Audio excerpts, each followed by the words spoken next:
In the evening, by the fire, Agafya told how her mother taught to read and write. "It is bad for an illiterate. Mom taught us all," says Agafya. They began to teach her the alphabet from the age of 4, and by the age of 7 she was already reading the Psalter well. She showed us this old decayed book and read something from there. It even turns out beautifully, sonorously in a sing-song voice. You even somehow involuntarily get involved in this rhythm.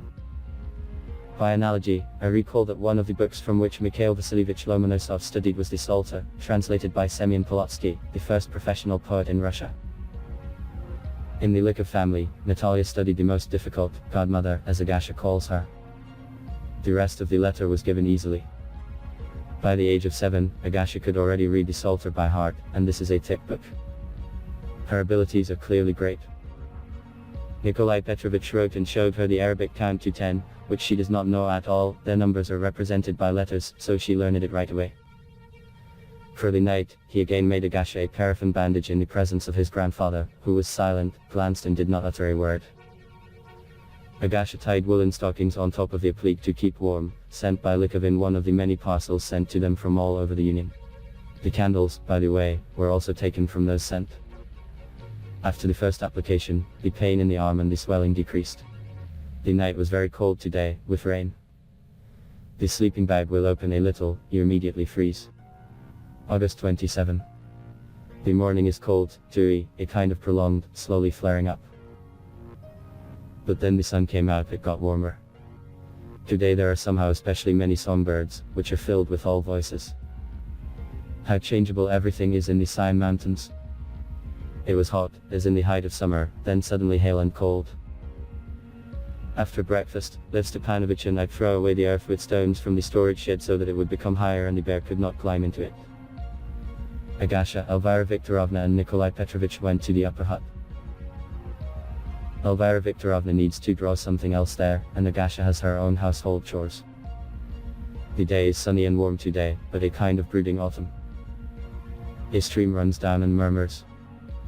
Sometimes it seems that it is not a stream that sings at all, but people are talking. Silence and grace. And the amazing is near.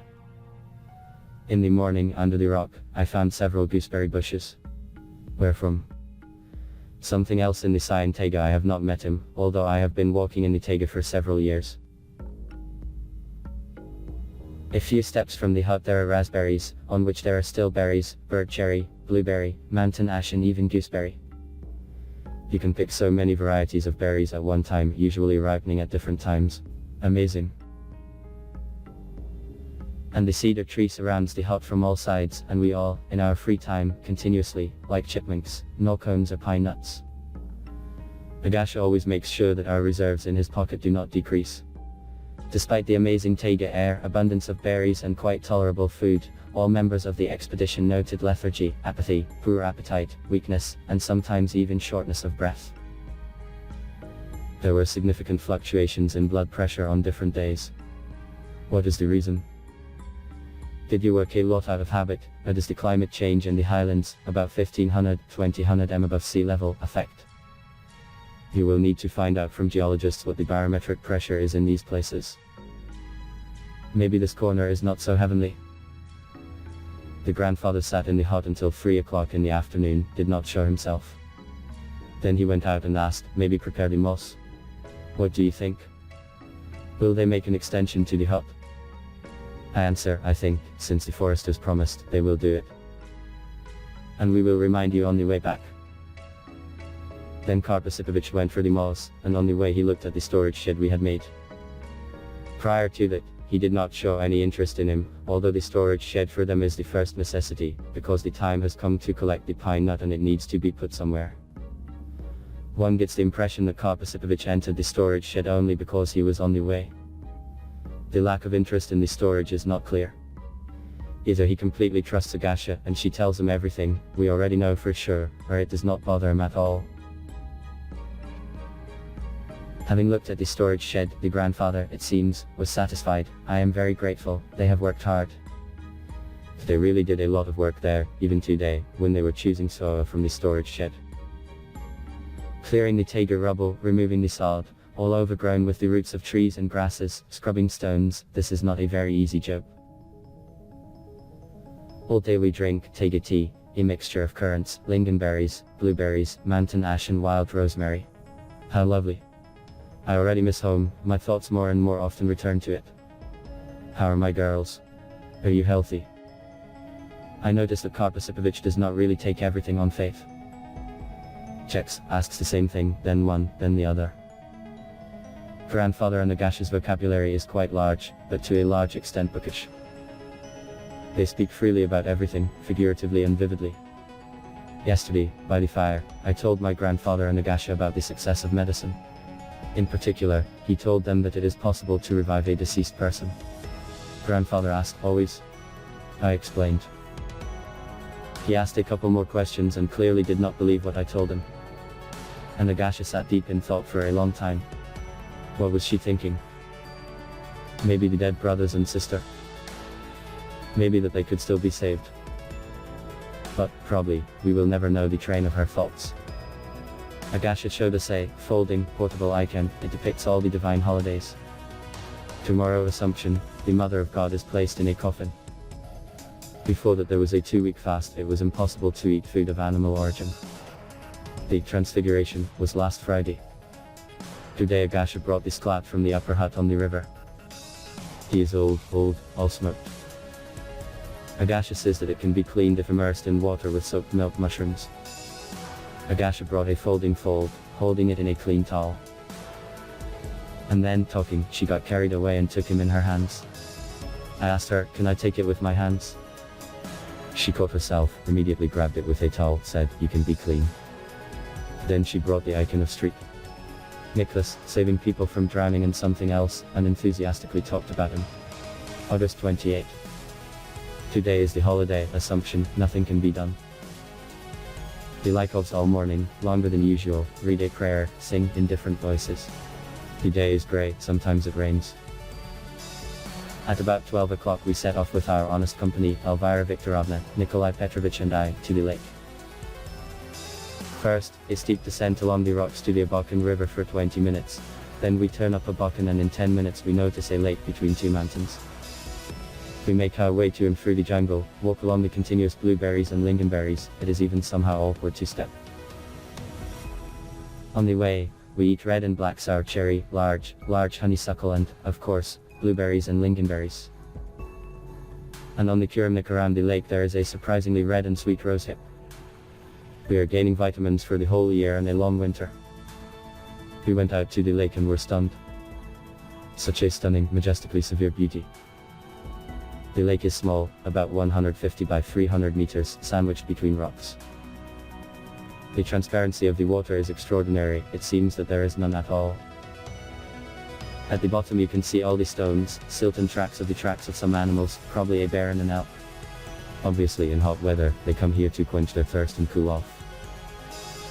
The water is of such transparency that I have not seen even on Lake Baikal. Huge boulders are scattered at the edge of the lake, on which small cedars and spruces grow. Particularly beautiful is one triangular stone, further deeper into the lake. He's like a boat. On its back stands an even fluffy cedar, like the mast and sail of a ship. The water in the lake is very cold, like a spring. There are no fish in it, only some small creeks are swarming. I saw these on the Slotikova lake in Tuva, known for its healing properties. Maybe this lake is healing too? The depth is shallow, although very difficult to determine due to the incredibly clear water. While Elvira Viktorovna, having chosen a place higher on the barrow, draws Agashino Lake, as we decided to call it, Nikolai Petrovich and I will examine its shores. I, like a bow, crossing and jumping from stone to stone, rolling up my wanderers, trying to get to the ship. However, clear water is deceiving. Having scooped cold water into my boot, I returned to the shore with nothing. And right away on the clay bank I came across an imprint, probably very fresh. It rained in the evening and in the morning, but all the cracks in the clay were not blurred at all, of a bear's paw. This track is 2 palms wide. I called Nikolai Petrovich to photograph this autograph of the master of the taiga. A little further we find another older bearish print, but much smaller, probably a bear. Again we meet the gooseberry, and next to it is already ripe mountain ash. In the lowland we came across raspberries. Here are miracles. We found some other shrub with reddening small oblong berries. It looks like a barberry, but none of us know exactly what it is. And all around there are tall mountains, wild stunning beauty. Jumping over the stones like boats, we climb the rocks. From here, the lake can be seen at a glance, green. And suddenly, under my feet, among the stones, I find nettles. Where do nettles come from here on these steep rocky slopes? Again the riddle of the Siam. I cast a glance to the left and see that some animal, very similar to a tiny bunny, has perched 10 meters from us. Nikolai Petrovich photographs him. An attempt to get closer ends in failure, the animal disappears. Just now it was warm and sunny, and now it got dark. Black clouds are approaching from the upper reaches of the Abakan. Seems to be rain and thunderstorm. You can hear the noise of Abakan in the distance several times. Cairo barked, which for some reason ran away from us 2 hours ago. In nature, everything froze. You can feel the expectation of changes. Everything is in anticipation, some mysteries are taking place. But, a little rain fell and the clouds dispersed. While our artist is painting, I remember how in the morning Agafya gave me a knife made of Lithuanian linen. I wanted to give a ladder for reading Theotokos, but asked if I knew this prayer. I replied that I do not know, but I hope she will tell me. Agafya promised to write a prayer, but she didn't give me a compliment, probably until I learned the prayer. I think that these gifts are not accidental, because today, Assumption, is a great holiday for the Lykovs. So Agafya decided to please us. In the morning, she herself is sporting a new lapatine and a red scarf, presented to her by Nikolai Mikhailovich. At 6 o'clock in the evening, the study, Agashino Lake, is finished and we set off on the way back. We go down to Abakan and go downstream.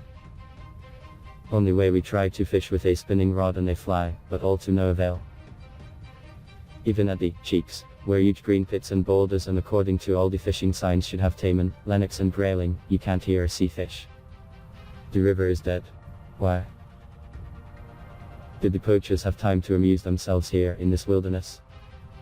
We decide to go to the hut by the lower road. To do this, go around the right cheek from above. We climb the rock, look down and freeze with admiration. The river rushing below is all green, from a pale greenish color in shallow places to malachite in pits. The river is well and far visible, sandwiched in tall rocks and mountains. We go down to the path and notice in the bushes the carefully sheltered boat of the Lykovs. The brothers did it when they were alive and we saw it 3 years ago.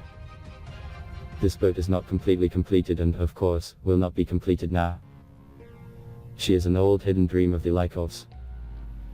This is a long pie about 10 meters, hollowed out of a huge cedar cut down nearby. We saw the stump of this cedar, it is simply incredible. Perhaps this cedar was at least 500 years old, and maybe more. What a huge amount of work was put into this cyan pie. And all to no avail. It's a pity, sincerely sorry for these people. Not far from the boat, in the sand, we again notice the tracks of a bear, obviously not very large. We go out onto the trail and begin a long climb up the hill. After passing about 300 meters, we come across a fresh torn up log, all around the traces of a bear and its claws on the fallen trees. What we see gives our tired legs strength, and we overcome a long, difficult climb to the hut quite quickly. An hour, Cairo disappeared somewhere, it is not at the hut, it did not come even at night. From the river I took with me a bunch of white, unknown to me, flowers, shaped like tansy flowers, but larger. Returning to the hut, I presented them to Agafya, congratulating him on the divine holiday. She smiled embarrassedly, blushed. Still would. This was probably the first bouquet she was given. She said, not knowing whether to accept it or not, we don't know anyone. Will wither. I explained that if you put it in a jar of water, the flowers will stand for a long time. He brought a jar of water and we put the bouquet in it. Then Agafya again faced a difficult task, where to put the bouquet. One of ours advised the table. However, this proposal was rejected as sacrilege. According to the Lykovs, it is impossible to put anything on the table except food. The embarrassed Agafya went with the bouquet to the hut. And in the morning I saw my bouquet from the street, she put it on the windowsill. The wind roared all night and the taiga moaned alarmingly. The noise is such that, lying in the tent, you involuntarily think, if a bear comes, you will not hear it, even if it comes close. The night is surprisingly warm, it's even hot in the sleeping bag. By morning it started to rain. The darkness is all around, the mountains are covered with clouds. Under the blows of raindrops, aspen leaves knock like iron. Please share this video on your social networks, using the buttons under the video and subscribe to the channel. I ask you to go and watch other videos about Agafya Lykova, which you can see now on the screen in the end screensavers. There are a lot of rare and interesting facts about the Hermit. Thank you all for watching.